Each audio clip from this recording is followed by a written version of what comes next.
just to get out of that victim mentality? Yeah, I mean, that's one of the main goals, When you're a victim, it's going to destroy your life, It just... This is going to hurt. It's time for the Suffering Podcast.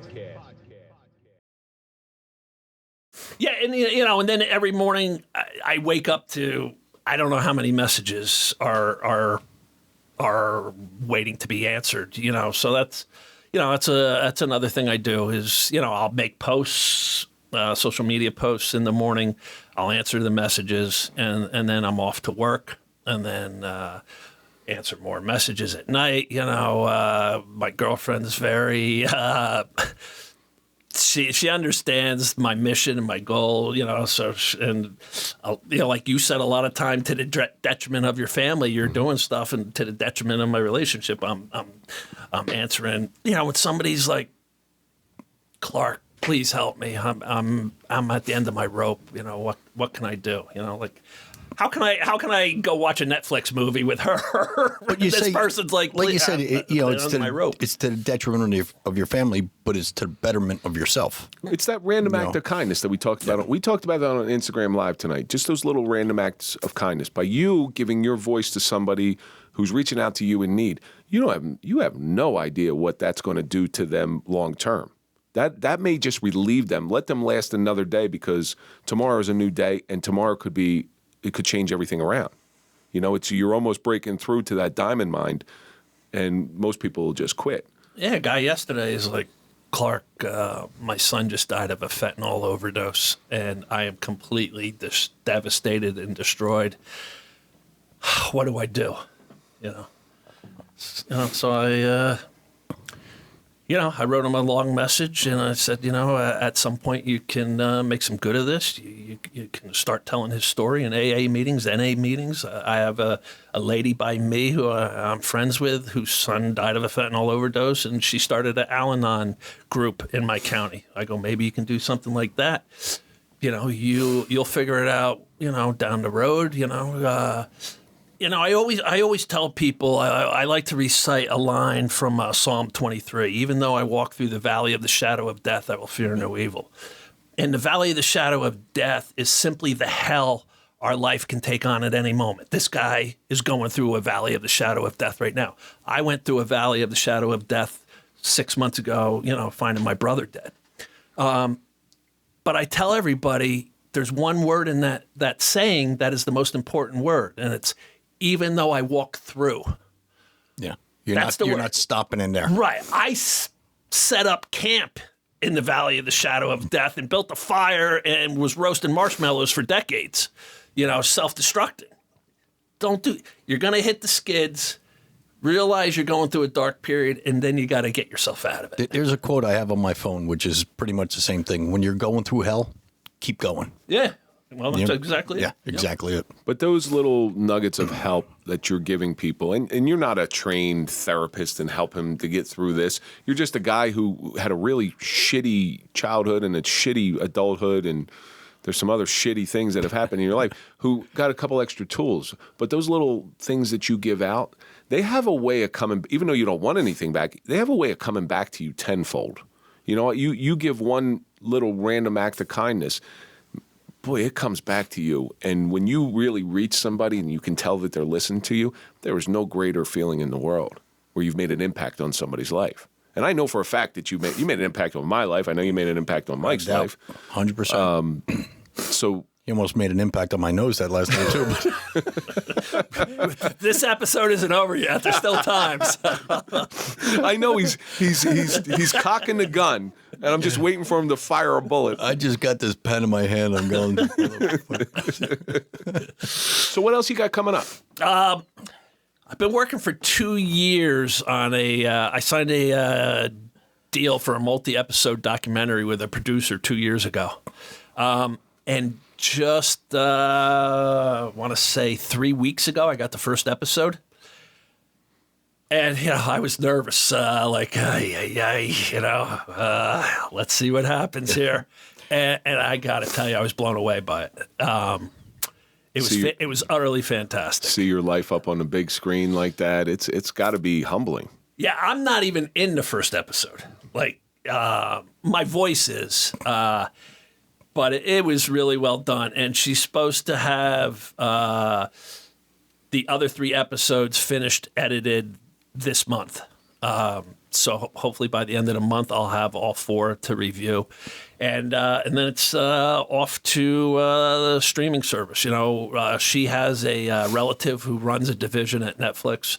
So we're hoping Netflix, she saw him at a funeral 8 months ago. And he said, what are you working on now? So she gave him a quick synopsis of my story. And he's like, when it's done, bring it to me. So if the other 3 episodes are anything like the first one, I think we got something good. And when it comes out, you got to tell us, because we will just bombard everything out.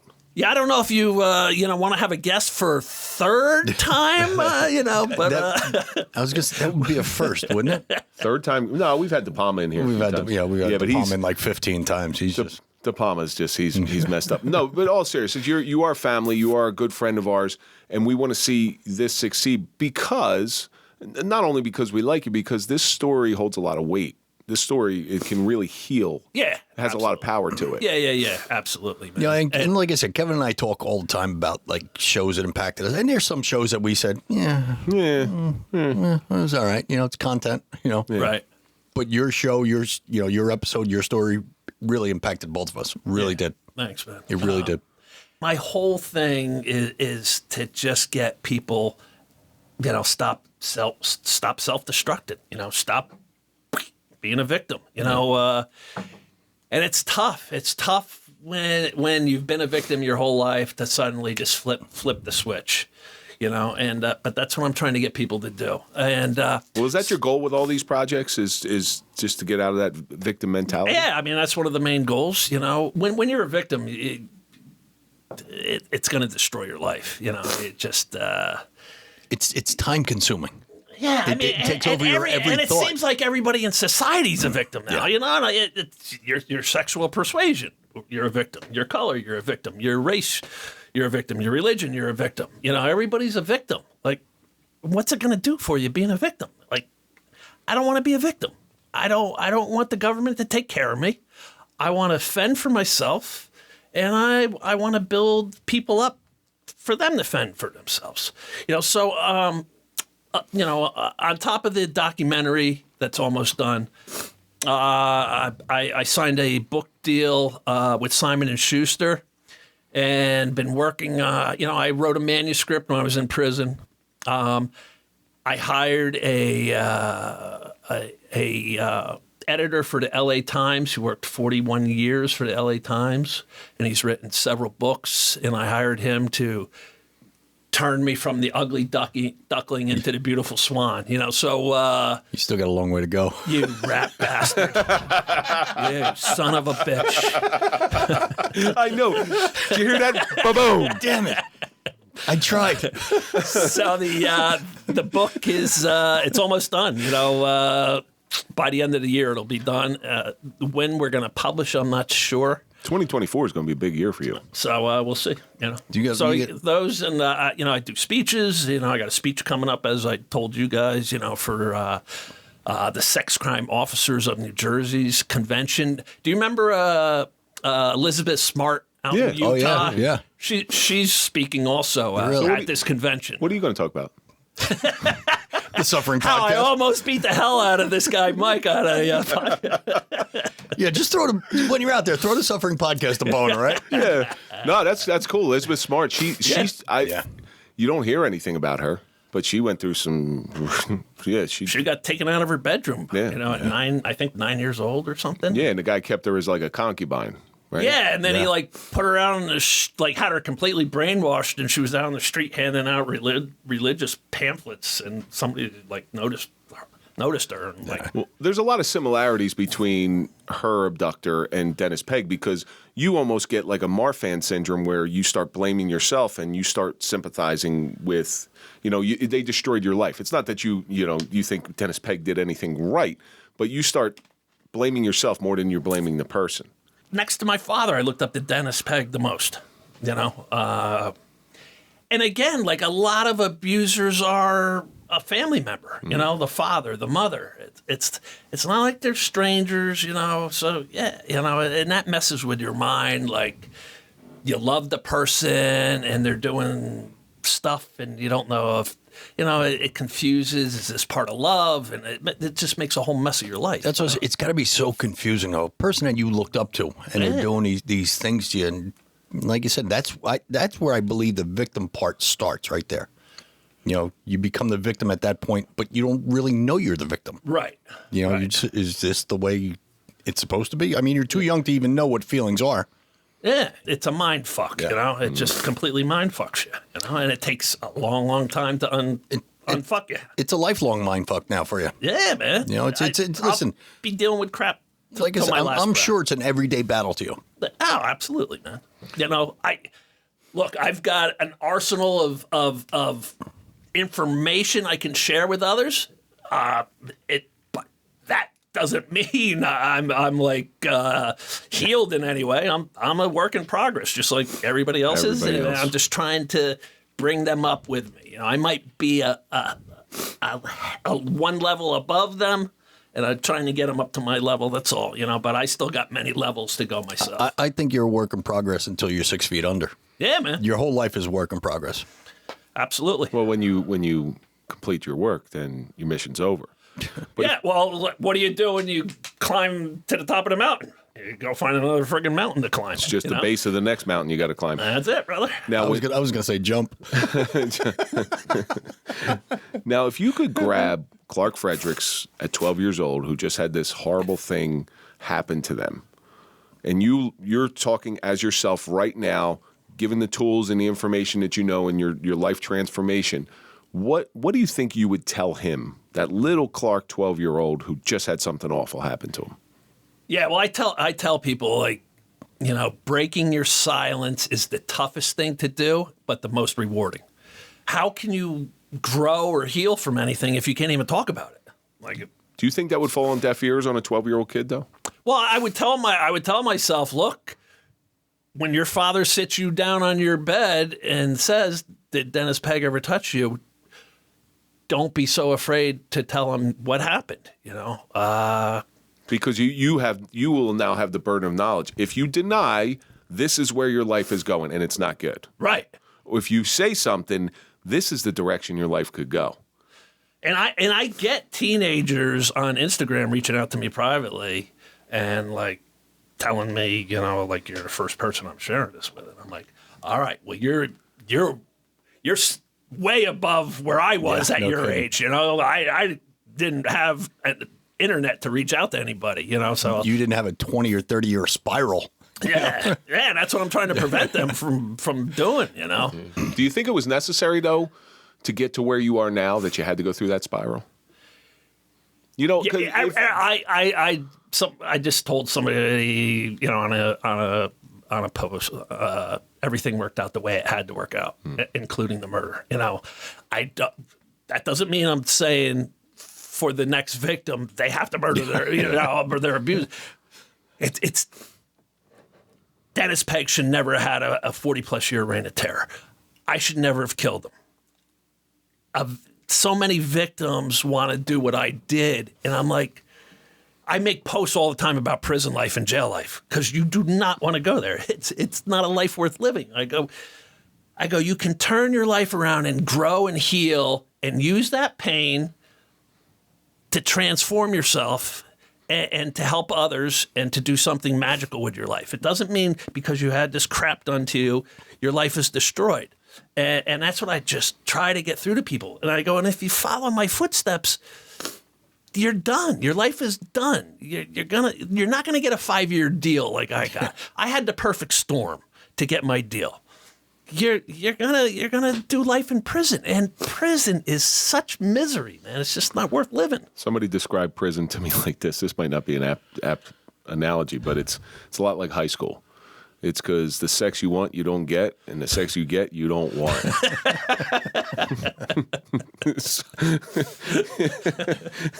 And you say I'm demented. I didn't say it. I didn't make that up. I just thought that was something. But you brought it up. Now, those people who reach out to you, what is the little advice that you can give them, or little guidance, suggestion? Yeah, I mean, it's just, that foundation. Get a solid foundation. You got to quit drugs and alcohol. Like we got to start there. Find faith. So many people are just, like, when you're abused, it's a faith killer. Especially at a young age, because your little mind will be like, well, what the hell good is faith? How could this just happen? How could there be a God if this is happening to me? Yeah. And when I got arrested and I tried to pray, I couldn't even pray. Like my mind would just flood with images of the rape or images of the murder, and I would have to like shake my head to get them out. And I signed up for a Bible study.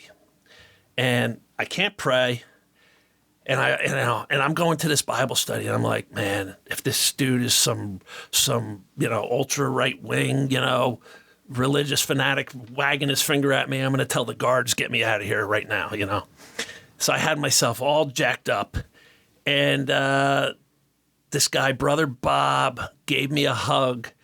And he whispered in my ear, I've been praying for you, and my congregation's been praying for you. I pull away from him. I go, you know who I am? He goes, I know who you are. And he went in that Bible study. He didn't do Bible study that night. He went in, he started off with God's free will. Now, when I was growing up in the Episcopal Church, it was God was a sovereign God in charge of everything. If you did good things will happen to you. If you step out of line, you incur God's wrath. He was an old minister, and that's how they talked. And then Brother Bob's telling me, God is not a sovereign God. We've all been given free will. Mike can use his free will for evil, as he usually does. and Clark can use his free will for good, as he rarely did throughout the years. But, and good things or bad things can happen to you. And if God's interjecting in every bad situation, we're just puppets on a string. Then it just becomes normal. No. It's just... That's the basis. We're just marionettes. That's the basis of faith. Yeah. So I heard that night, and it released my anger towards God. You talk about, did I forgive Dennis Pegg? No, I don't forgive Dennis Pegg. I forgave God. I had a barrier between me and God from age 12, and that night, God bless Brother Bob, he was able to tear that barrier down for me by talking about free will. So my Pastor Adam Burt, he did that same thing to me. One day he just said, hey, KD, I'm praying for you. I wasn't in the church. It was just a guy I had on the guest because he was a pro hockey player, in all honesty, but he's a pastor. He says, hey, KD, I'm praying for you. I remember, and he texted to me. I'm looking at him like, who the fuck are you to pray for me? What? And it just ate at me and ate at me and ate at me until finally I show up at church. And when I showed up at church, my initial intention was, who the fuck do you think you are praying for me? Like, seriously, who are you? And then I sat and I listened, and then the rest is somewhat history. So he did his job, just like Brother Bob did his job with you. Yeah. So where can we find you? One other thing quick. We both did Soft White Underbelly podcast, and I did a follow-up on there. But the first time I was on, like, I mentioned just like the Brother Bob story, whatever, and the atheists come out of the woodworks, and they just they mocked me. They scoffed at me like, you've gone from one addiction to another. This one's a fairy tale, though. Here's another holy roller. and when I went on for the second round on Soft White Underbelly, I brought it up, and I'm like, hey, like, look, if you want to be an atheist, be an atheist. If somebody comes to me and says, this beautiful red strawberry, when I eat it, the juice goes down into my heart and it just softens me, it makes me feel so good. I just love strawberries. Have transformed my life. Am I going to go to him? You fool! It's a friggin' strawberry. It can't transform your life. No, like if the strawberry transforms your life, God bless you. If my faith has transformed the ugliness I carried in my heart for all those years, if it's softened me and it's brought light back into my being that was so dark, why would you scoff at me for that? Yeah. Let me be bright inside again. You're taking positive steps, and some people, it's a lot of people don't like the positive steps. Well, people are opinionated too. If you don't think their way, you're thinking the wrong way. So where can our audience find you? Yeah, man. I post mainly on YouTube, Instagram, and Facebook. My Facebook, I've got a business page. The other one's full, the private one. And it's just under Clark Fredericks. We'll put all those in the show notes as well. Yeah, so, follow me on Instagram. It's the easiest thing. I've got a website, clarkfredericks.com, and you can punch in, for updates, and I'll update you on the book and the documentary and speeches. If I'm speaking in your area and it's a public event, people can come out. Hold on if they go see you speak. That's all I can say. Tell them, hold on. And do not make any inappropriate jokes while Clark is speaking. That's the big thing. Because I'm reliving it, so be careful. I would love to go there and heckle him. He'd go, Mike's here again. Yeah, believe it or not, we're coming to the end of this thing, Clark. Wow, that flew by. Yeah, didn't it? Holy Christ. Yeah. I want to know, I want to ask the same question I asked you at the end of the last one, because I don't know if your answer is different or not. You've gone through this, and it just continued, this suffering called the life of Clark Fredericks. What do you think it's taught you? I would love to say before the murder, I was, such a compassionate, empathetic person.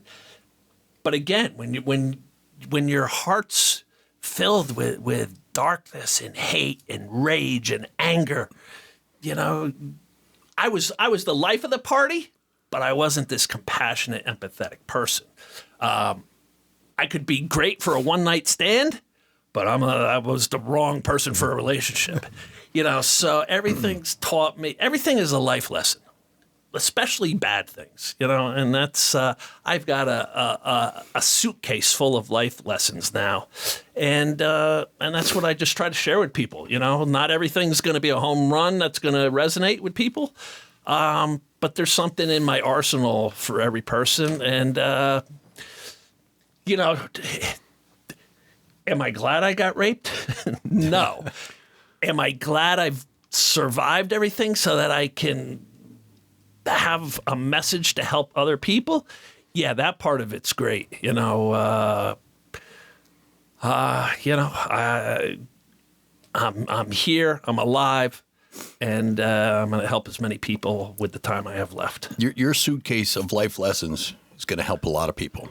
And that's your purpose now. Yeah. It's like a moving truck. Yeah. But without all that stuff, as horrible as it was, we wouldn't have Clark Fredericks. Yeah, I had to go through all the crap. And I'm grateful for you. Thank you so much for coming in. Thanks, with guys. us again. Yep. I appreciate it. And that's going to do it for this episode of The Suffering Podcast, The Suffering of Forgiveness with Clark Fredericks. And let's think about all the stuff that we learned. Use pain for construction rather than deconstruction. Messages come through a mess. Jailhouse glass puts on 60 pounds. We all backslide. Everything is a life lesson, but most importantly, you went all through that stuff and you tried to destroy yourself, but the reason you couldn't do it is because you're not done yet. And that's going to do it for this episode. Don't forget to go to popple.com for a digital business card. Put in the code TSP20 for a 20% discount. Follow us on all social media. That's Twitter, Facebook, Clapper, LinkedIn, Instagram, OnlyFans. There you go. Follow Mike at Mike_Failace. Follow me at Real Kevin Donaldson. And of course, follow The Suffering Podcast, and we'll see you on the next episode.